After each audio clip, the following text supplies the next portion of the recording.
Welcome to another episode of Bloom. I am so happy to reconnect with you all again. Obviously, tonight we're doing it at a different hour.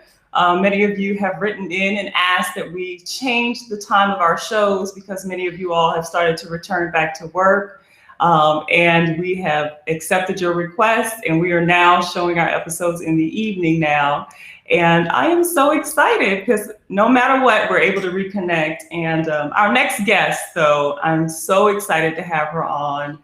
I've known Charmaine for a very, very, very long time, and she is just an amazing, powerful woman, resilient woman at that.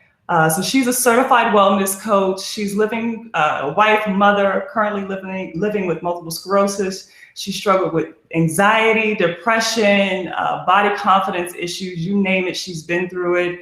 The thing that I love most about her story and her journey is that she has been through so much, but she's always been so positive, and she uses her trials and tribulations to be a voice of reason and understanding and to pour into her clients. And I just think that is amazing. And it's a thing that not a lot of people are able to do.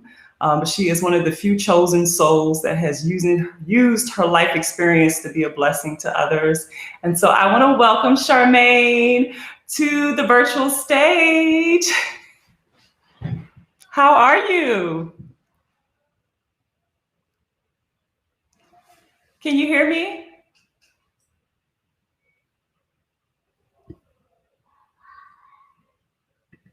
Hold on one second. I think we're having some sound issues. Thank you. There we go. It's okay. Can you hear me? I can hear you. Yeah, you're a little choppy. I was like, it's a little choppy. So we're having some issues with weather here. So hopefully that doesn't impact anything. Yeah, we have the same issue here. It's pretty dark. Can you hear me? I can hear you. I can hear you. So anyone that's currently on the live with us, we obviously make this a very interactive. Perfect. But thank you so much for inviting me.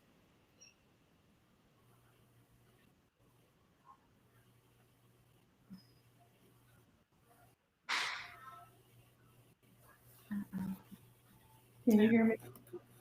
Oh, same thing. No. Okay. Oh, Brooklyn's here. Brooklyn, can you hear us? Is it breaking up pretty bad? Can you hear me? I can hear you. She said there is a pause break. You guys are breaking. I know. Hopefully we will go through. Yeah. I see her. I see her. Awesome. I was telling everybody it's a reunion here. I wish I had the picture that I could upload. But Tiffany, Charmaine, and Gail, rest in heaven. I mean, we were just like thick as thieves. I'll wait until Charmaine comes back on, but we were thick as thieves in tech school. We've known each other for a very, very long time. Obviously, almost 20 years. And, you know, it's just amazing, first of all, that you're able to stay in contact with someone that long. And I just can't believe that it's been that long. But now you're a wife, you're a mother. I mean, look at, how things have constantly evolved in your life. So I'll let you go ahead and take the stage and tell everybody about yourself. Look at us. Yes, look at us. Look at us. Yes. So I'll let you take the stage and tell everyone about yourself. Okay. Okay. Hopefully everyone can hear me. My name is Charmaine Turner. I am the CEO and founder of Exalting Wellness Consulting. Like you said, I've gone through trials and tribulations just like everyone else has, but I do choose to be positive, have a positive outlook. Everything is grounded in faith, first and foremost. So that is how Exalting Wellness came about, a discussion with God in my kitchen. So that's how it was birthed. I'm a military brat, so I've been everywhere, but I'm a true Georgia girl. I've been here since, 1994. So this is home for me. And really, my focus is just helping ambitious women to calm the chaos in their lives and reduce their risk of chronic illness because it's impacting so many of us. So that is my passion. I love that. I absolutely love that. And guys, when you take some time to actually look at her website, I mean, there are so many key pieces that just resonated with me. You talk about being a superwoman and this hat that we feel like we have to wear and just do everything for everyone. And I just love that your purpose and your mission is about us pouring back into ourselves. And I mean, obviously you've been through all of this stuff that that you're helping other people overcome. And I just think it's beautiful. Right. Yeah. Thank So you. today, Thank you. I think it's important.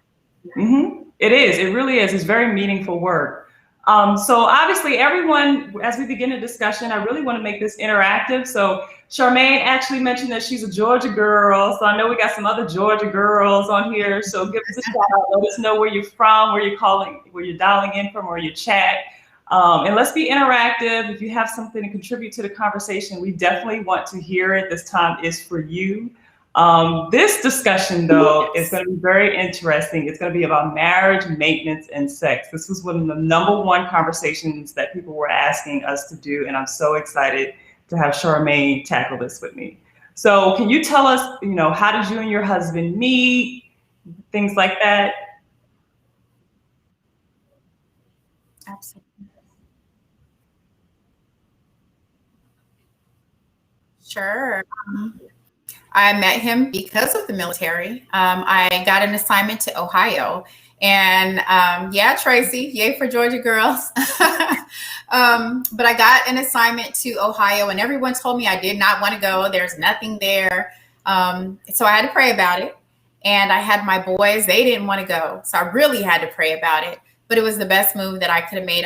I got direction and I trusted him, and it, of course, all worked out wonderfully. So I met my husband in Ohio through someone actually that I knew in high school. And they were like, Charmaine got an assignment up. Oh, we lost it just for a second. The story was just getting good. She'll be back on. Oh, hi, Sharika. Hi, Tracy. Hi, Brooklyn. Thank you for joining us today. I believe Shannon's in here too. Love all of you guys. Denise, Virginia. Yes. Okay, we're going to bring Charmaine back out. We're going to work through this. Oh, and so this is the photo of us, and some would say in our primes, but I still think that we're in our primes. So we're doing pretty good, pretty well. So yeah, so this is, if you can see Charmaine, I'm sure you can see her, especially in the uniform right above Gail, and you see me there in the corner. And then Tiffany. Oh, those are the days. But yes, go ahead. Go and finish. Please telling us your story about how you met your husband. You said you all were in Ohio. Yeah, we were in Ohio. And then, like I said, we were kind of paired together with some friends. And we cracked jokes and all of that good stuff. And then it was my birthday. And he was like, where you want to go to eat? And so I was like, let's go to Bonefish. So a group of us went to Bonefish. And I was like, I don't know where Bonefish is. So he was like, I'll come get you. And so he came to pick me up. He opened the door. He paid for my meal. And I was like, okay, like, we're just friends. You don't even know me. But, he's kind of like an old school. And so he was very gentlemanly, and always respectful. And so our friendship just built from there. Oh, I think that's beautiful. I think that's very, very beautiful. Chivalry is a part that's never going to be lost in my opinion. I mean, many women still love a guy that'll do the simple things, Right. Open up the car door, pull her chair out. It just makes us feel loved and cared for. So I love that he's doing those things for you, even as you all were just friends.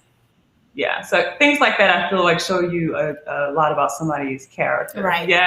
Brooklyn, amen. We love you too. Yes. Okay. So who popped the question? Tell us. Well, he actually proposed to my son before he proposed to me. So again, I knew he was the one. They had to say okay before he even came to me. So yeah, he proposed to them and they said yes, and then he proposed to me, and I tried to keep it all together and said yes, and the rest is history. So yeah, a real love story. Oh my gosh, I'm such a softie for this type of stuff. You said he proposed to your son. That's so Wow. Yeah. Yeah. Okay, so obviously you all have been married for quite some time now, and like many of us, you know, we experience some trials and tribulations as our relationship starts to mature. And it may not necessarily be issues within our marriage, it could be external issues, it can be many different things. But were there any aspects of your marriage that surprised you or that you weren't prepared for initially? Honestly, what surprised me is how smooth everything was. When we were still dating, we weren't even engaged yet. He proposed, well, we were still dating, and I found out I had MS. I got my MS diagnosis. Mm-hmm. And so this was in December. He proposed in February of the following year. So that caught me off guard because I told him, like, you can go, you know, I don't know what this disease means. I don't know what the future holds. I don't want to, you know, I don't want you to take this on. And he was like, no, we are dealing with this MS. Like, I'm here with you. And so that was the first big, like, caught me off guard right there. He let me know, like, we're here, we're doing this. And then we did get married. You know, everything was just so smooth, and that caught me off guard. You know, we didn't have the issues that some people have when have blended families, and, you know, just those different kind of things that some people are really hesitant about. Everything was just very smooth. So we were blessed in that way. Wow, that's really beautiful. That's really beautiful. And I mean, goodness, the fact that you told him, I mean, you know, you don't have to do this with me, and he made the choice before you even got married to stand beside you. I mean, I think that's very, I mean, I've heard stories of friends of mine that have gotten diagnosed with cancer and things like that. And the guy or sometimes the woman, you know, and they just leave, and it's heartbreaking. It's really heartbreaking. And I'm sure he's one of the reasons why he's doing so well. Absolutely. Absolutely. Yeah. I can't, I'll be bragging all night. So we're not, we won't do that, but he's definitely been a blessing in my life. He's helped me to stay positive and to keep going and to share my story, all of those things. I love that. You know, one of the things that you shared in your journey and on your website is that you've had some moments, especially after having children, like many of us, we lose ourselves or, you know, and things like that. So have you ever had moments where you've lost yourself, and what steps did you take to, like, regain who you were and make yourself a priority? Absolutely. I think all of us at some point have gone through that, especially in motherhood. When I had my daughter, that was the first time I was able to stay home and really be at home with the newborn baby and not have to go to work. My husband said, you know, if you want to quit working and be home, you do that. And so though I was so excited and I felt blessed to have that opportunity, that was new to me because I'm the hustler. You know, I'm the one that's been going since I was about 14 years old. So it was an adjustment for me because it was baby and house. You know what I'm saying? It wasn't career. It wasn't what I was used to. So I had to really create new goals for myself in that moment. Like, okay, it doesn't have to just be baby and home. What else do you want to do? What can you do here with this newborn baby? You know, and still focus on you. And so I focused on school. And then I focused on, you know, my snapback. I had to get the body back. So I focused on those two things, you know, and that helped me to get centered and get back to me. I love that. You know, when I first had Lauren, I had a moment similar to that. Actually, I had initially planned to go back to work, and I had, you know, everything set up, and I got the call the first day that I was supposed to take her to daycare, and I literally held her in my arms for like 30 minutes crying. And then I finally got the nerve to call Sean, and I was like, I can't do it. I can't take her to daycare. And I mean, it was just, I was a mess. And thank God he said the same thing. He was like, I didn't know that you wanted to take a break, of course. But, you know, even like you said, though, even being release of that workload, I do also recall having moments where I'm like, okay, I feel like all I do is just give, give, give, give, give. I mean, ladies, let me know in the chat, have you all had experiences like that? I think a lot of you are either caregivers or mothers yourselves, so I'd be open to hearing from you as well.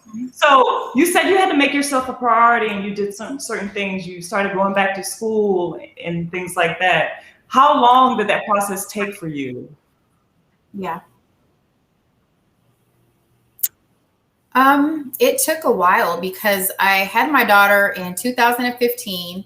My oldest son graduated from high school the next year, and we relocated. So we moved from Ohio to Georgia. So we got here, and again, I'm home. I'm starting fresh, and so I was trying to figure out what I can do. Can I work from home? And I tried a couple of those things, and that's really how I started my boutique. I was like, okay, I'm all about the fashion. I missed people, interacting with adults, adult conversation, all of those things. And so that was something that I leaned into. I was like, okay, I've always wanted to do this. This is the perfect opportunity. I had more support here. I had my family here. So I had my aunt who could watch my daughter. I didn't have to worry about her safety and all of that. I knew she was taken care of. So that's what I did. I went ahead and I opened up my boutique, and I was able to kind of throw myself back into that doing for me.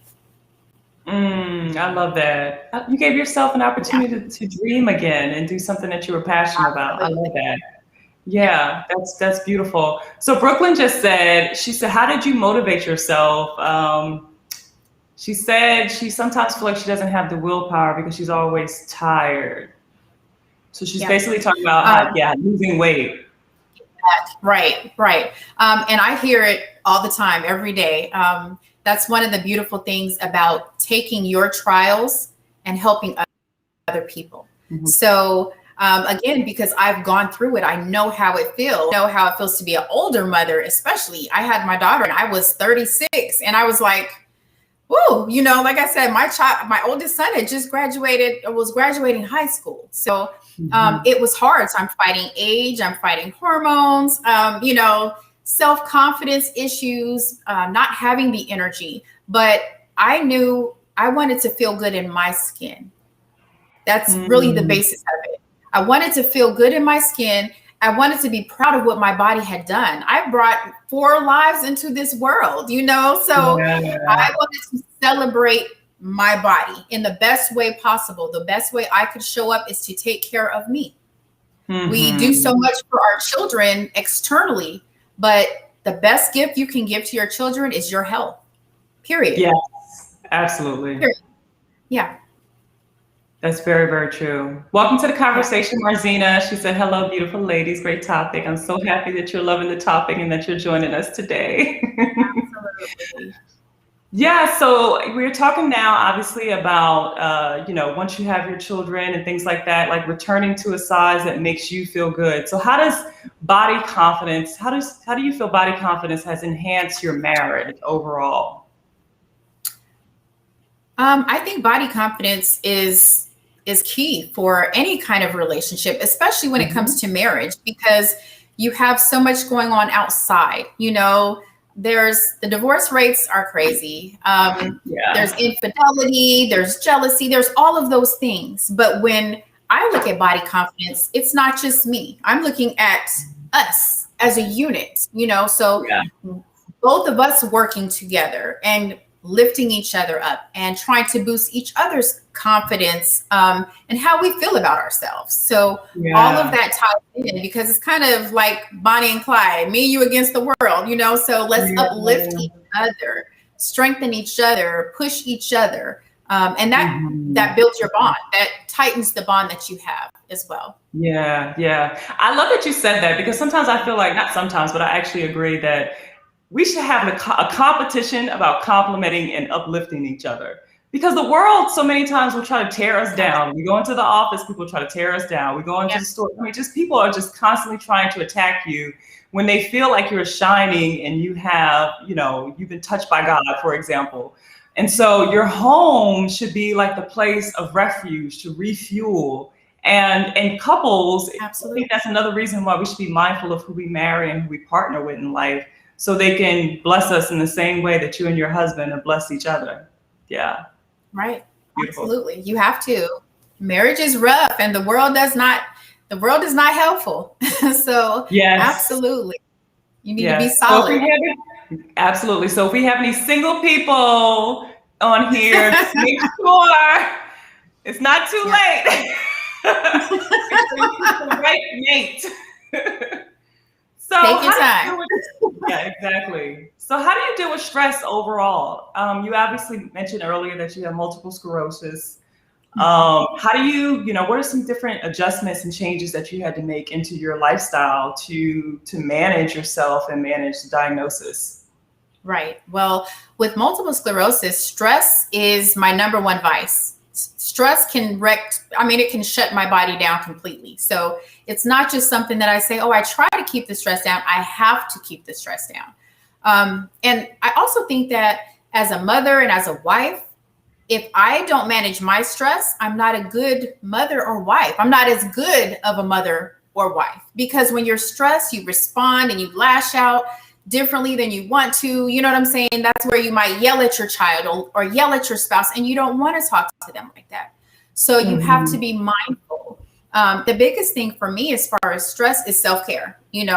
Everyone throws the term out there, but you really have to figure out what true self-care is for you.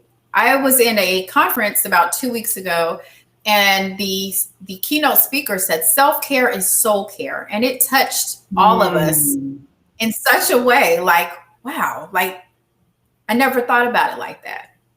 But really, when you look at it, when you say self-care isn't just a pedicure every 2 weeks. Self-care isn't just going to get your hair done. Self-care is really making sure that you're okay. Yeah. In your core, you have to make sure that you're okay.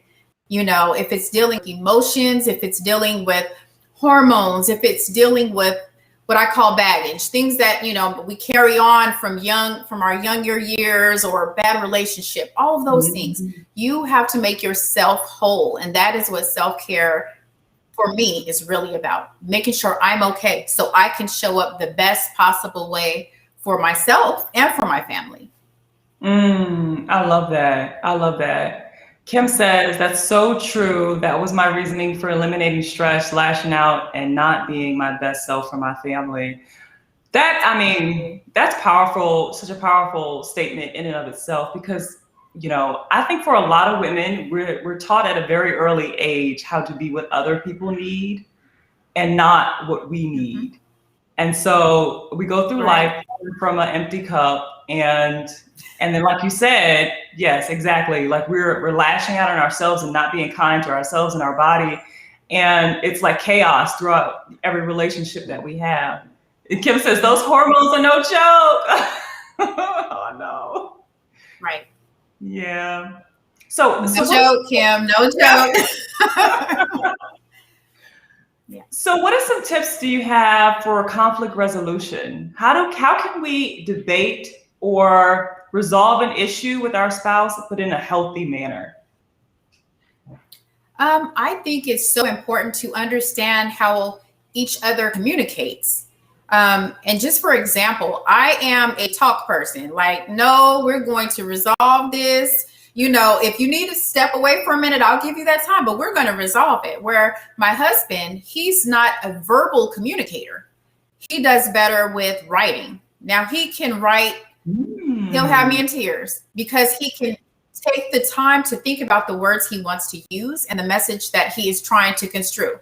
So I've learned to give him time and space so he can get the right words together and communicate what he really wants to me. So we have to learn how the other person communicates, period. It's almost like the love languages, if he's a physical touch person and I am a acts of service person. So we have to know that. We have to understand that about each other. That's how you really communicate, and you can understand what the other person is saying. But we can't just say, you didn't accept it the way that I put it, or you didn't hear me. No, I didn't. That's not how I communicate. That's not how I receive that information. So you really have to know about your spouse. I love that. Have you all taken the 5 love languages test or read the book or anything like that? Y'all let us know in the chat box. Yeah, so I am words of affirmation and Sean is touch. And sometimes it's almost like I need to write it down. Oh, yes, you are a writer too. Yes, I was going to mention that. Yeah, definitely. Oh, Brooklyn, you have to do it. Just like Charmaine said, you learn a lot about yourself. So I love that you mentioned that. Yes, and fight fairly. Absolutely. Absolutely. So what advice do you have for people who are feeling currently disconnected for their spouse and maybe considering divorce? Mm-hmm. With that, you have to, we all hear about communication. Communication is key. I tell people, don't jump to that. Don't even say it.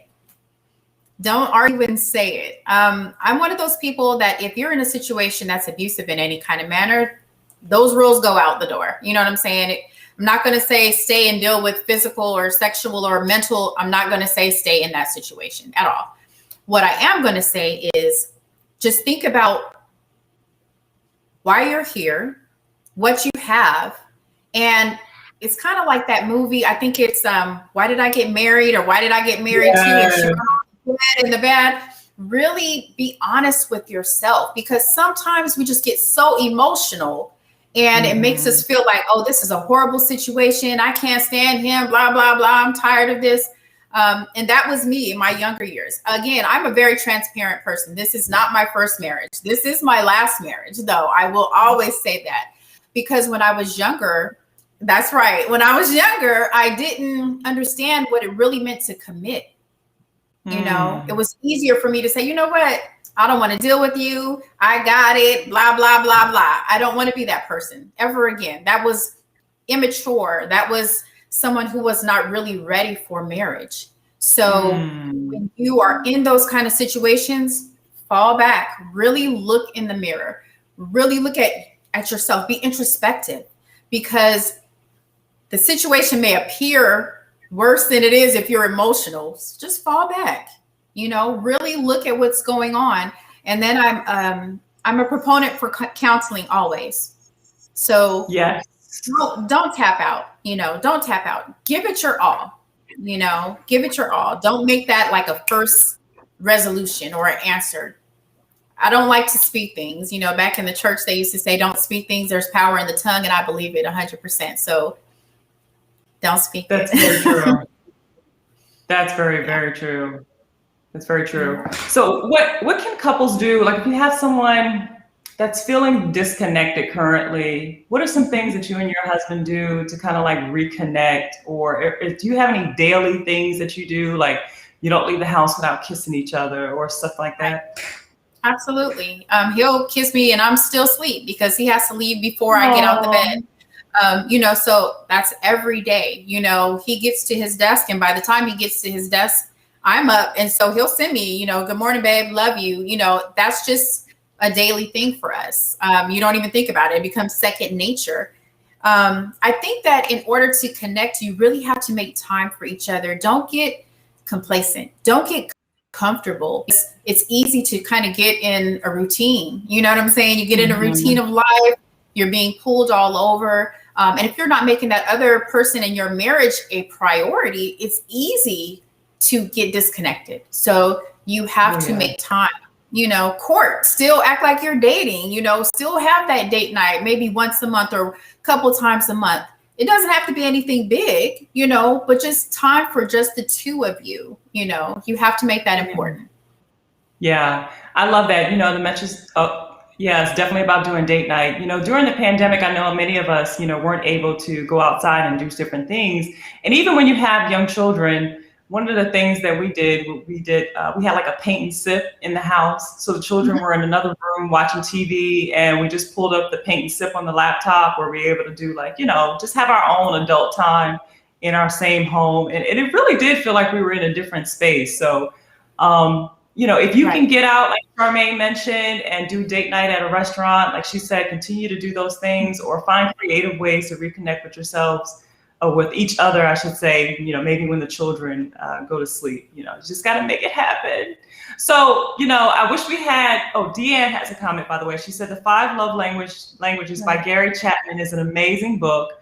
My husband and I are so different, but 28 years, wow, and going strong, and that book has helped. Fun fact, Gary was a senior pastor at my in-laws church in North Carolina, retired now. Wow, isn't that something? Yeah. Yes, Deanne shared with us earlier, another time too. She said she does a 20-second kiss challenge every day. Listen, this is a woman that's been married for 28 years. That's beautiful, Deanne. I love that. I really love that. Okay, so, there's this thing, sometimes, like you said, we get busy. Oh, we lost her for a quick second, but she'll be right back. I'm loving this conversation. Are you guys loving it? We want to make sure that everyone's marriage is thriving. And listen, everyone's relationship is totally different. Everyone has, different stories, trials and tribulations. But if we can make it work and come together, that's what we want to do. And we want to create this as a vulnerable space. Charmaine is back. So we can help one another, because it really does take a village, and we want to be your village.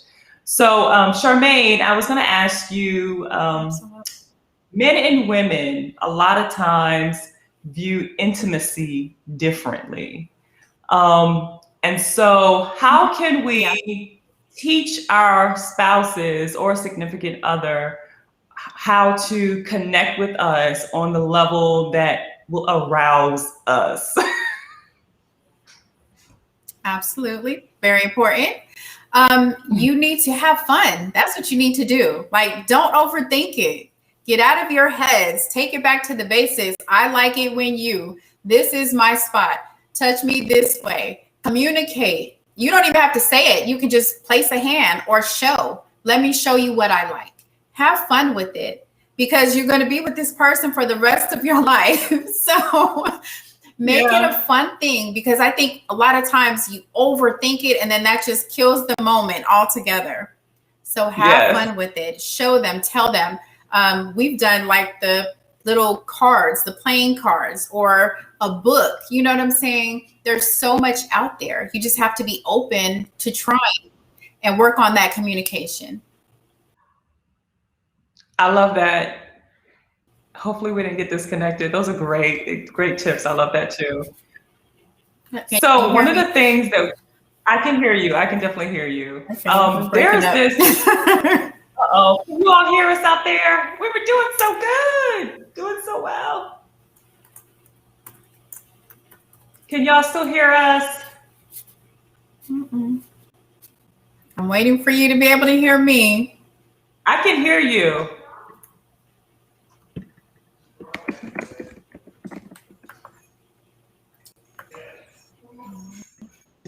Yeah, so they can hear us. So I'll just I can hear you. Awesome. Okay, so one of the things that we discovered, thank you all for commenting and letting us know that you can hear us. Perfect. It's storming. Anyone that just came on is storming. Charmaine lives in Georgia. I'm in Alabama, so our weather is pretty similar. So if there are times where she gets cut out or I get cut out, we will step in and work this out, because that's what we do. But I am so glad that we're reconnecting with each other and having such meaningful conversations. So Charmaine was just talking about some of the things that we can do to teach our spouses or significant others on how to connect with us on an intimate level so that we feel stimulated. And I wanted to also mention that we discovered a checklist recently. And it basically, so it's a checklist that lists all of these different options, I'll say, that you can do in the bedroom. And so you go through it, Charmaine, I'm sure you probably heard of this too. And you take the test individually, you see what you like, your spouse or significant other takes the test by themselves, they see what they like, and then you share your results together. And I think it was important. We learned a lot about each other that we did not know. And it opens the door, like Kim said, she's like, she has no problem telling her husband what she likes. But a lot of women really do have an issue, you know, telling their spouse or someone they're having an intimate relationship, you know, with them, that they like certain things. So it's uncomfortable. So something like that could be a way to break the ice, open up the door to conversation. So, you know, I mean, there's a lot of women that's never even had an orgasm. Right. Sorry.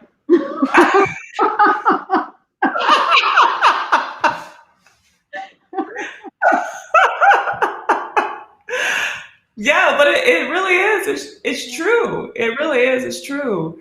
So, you know, I have to also, that's so funny, mention to you, you know, sometimes when we have, you know, someone does something, our spouse does something that we don't like, and we hold on to grudges, and that stuff can just eat us up. So can you tell us how, like, forgiveness, you're a Christian woman, so tell us how forgiveness and grace plays a part into your relationship and just, you know, your marriage in general? I mean, forgiveness is huge. I always like to think about how we forgive and give grace to our family, to our children, to our friends, and we hold on to the grudge with our spouse. And I don't understand why that is, but you have to remember this is your life partner, and no one is perfect. We've all made mistakes. So just as you would want them to forgive you or have grace if you were wrong, just flip it around, you know, just flip it around, especially if it's nothing major. If it's nothing major, you know, let it go. Pick and choose what you're going to really get upset about, because if it's something minuscule, let it go. Life is too short. Life is too short, you know, for that. Give grace just as you would want it. Yeah, I mean, that's a good point. And you know what I also think it is, just like you said though too, but a lot of times we think about the divorce option as an option, and it's like our easy out. Right. You know, so then we don't think about, you know, our spouse, like our family, like our mother and father. Yep. Yeah. Yeah. Yeah. And it's unfortunate because we, you know, even for me, I know people around me, you know, I've been told always make sure you have enough money on the side if anything should happen, and keep things separate from your spouse. And I'm not setting myself up for failure. I'm not going to let people be in my ear, especially when I'm talking to people that are single or have never been married or never been happily married or any of those things, you know. So you really have to watch who's around you and where you're getting advice and guidance from as well. You know, talk to, I can't remember what her name was, but she's been married 28 years. Talk to someone like that, because I know times haven't always been, you know, peaches and cream, but clearly they're strong. They're, you know what I'm saying? She's telling us I'm happily married, you know, so. Yes. Yeah. Deanne, I'm so happy that Charmaine mentioned you, because you've been married for 28 years. So we may need to get you on here, you and your husband on here next, so you can share your experience with us, please and thank you. But yeah, I love that you said that. I mean, like you said, it's so important for us to be mindful of the company that we keep. And, you know, sometimes people may say, you know, it's easy for Charmaine to say that because she's married now, as far as, you know, not maintaining separate accounts and things like that. But this is from a woman who has been through a divorce, who's being transparent with us. Like she said, she's not setting herself up for failure. You know, we as women, I think that we're resilient regardless. You know, no matter what happens, God will always have our back. And if we just keep that in the forefront of our brain, then I feel like we will be okay no matter what. Because if we set our minds to fail, then we will fail. You know, we don't walk into the office at a job and say, I'm going to mess this up. Exactly. Exactly. Yeah, definitely. So yes, I love that. Absolutely love that. So Brooklyn says, so she said, is it bad for me that I can forgive my spouse, but I don't do so well with family forgiveness? I'll let you answer that.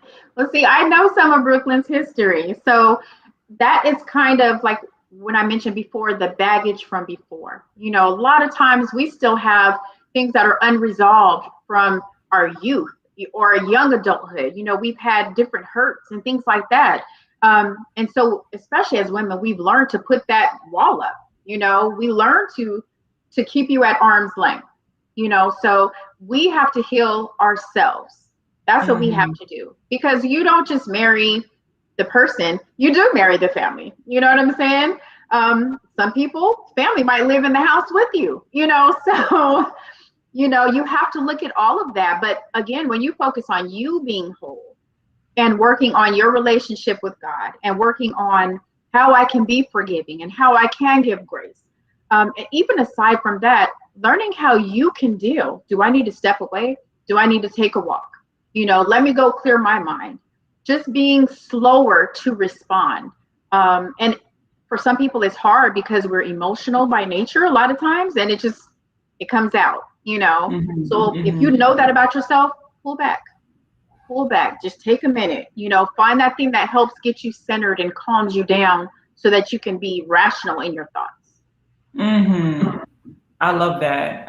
I really love that. Marzina said, absolutely, your associating is so important. Your environment will change you before you change it. Yep. Ooh, Marzina, that's not the truth.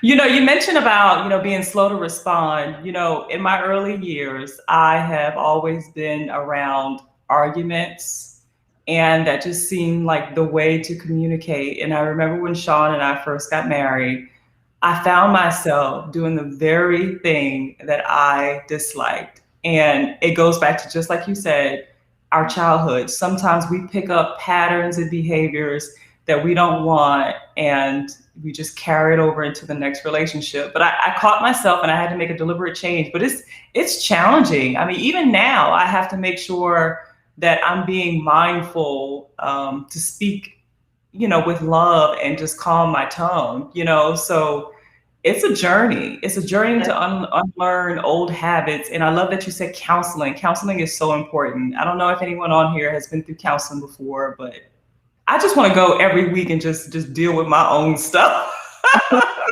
I'm with you. Yeah, absolutely. And the other thing is, we have to be mindful of what we're teaching our children. Just like you said, it's the things that we learn when we're young. And I remember a conversation with my mom, and my mom yells. My whole family is loud. And I remember telling her, Mom, talk to me. Don't yell at me. And it caught her off guard. But that is when she really realized, okay, I gotta be more intentional about my words. I have to, I have to watch my tone. And those are things that my daughter, even, she's the baby of the house. She'll say it. Oh, mommy's mad because she is fussing. And I'll hear her say it, and it makes me say, you know what? That's not what I want to teach her. So I apologize to her, and I apologize to whomever I was raising my voice with. So that's the other thing. A lot of times we have a hard time saying, I'm sorry. You have to work on that. If you really are, and that's not what you intended, go and apologize. Get into that habit. Don't make that such a difficult thing to do. That's so true. And that's really resonating with a lot of people. Stephanie, thank you for joining, Stephanie. She said, that is so true. Thank God for deliverance and healing. Yes.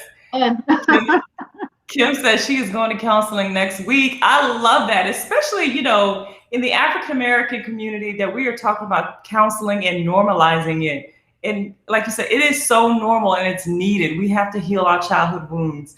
Brooklyn said, Lord, say it again. It is a challenge. And Stephanie also said, yeah, I have that kind of family too.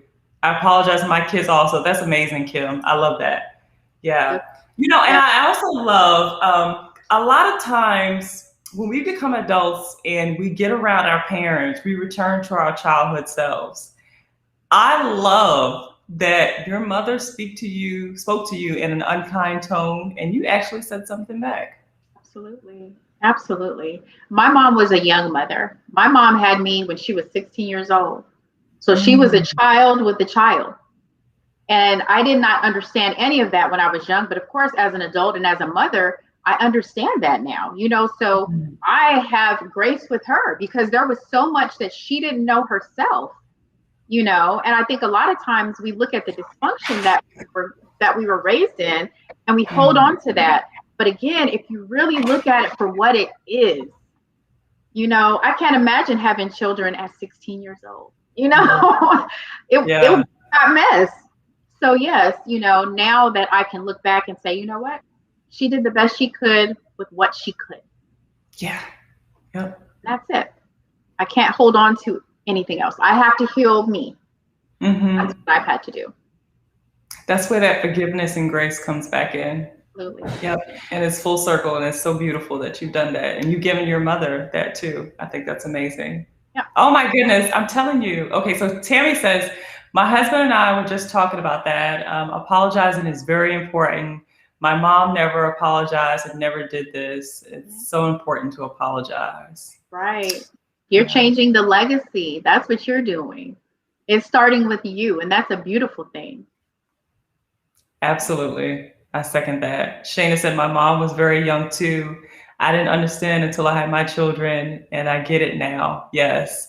I did the same thing. I'm telling you, when I had my children, I was telling my parents, and I tell them all the time, I am so grateful for them, especially, being parents in a blended family.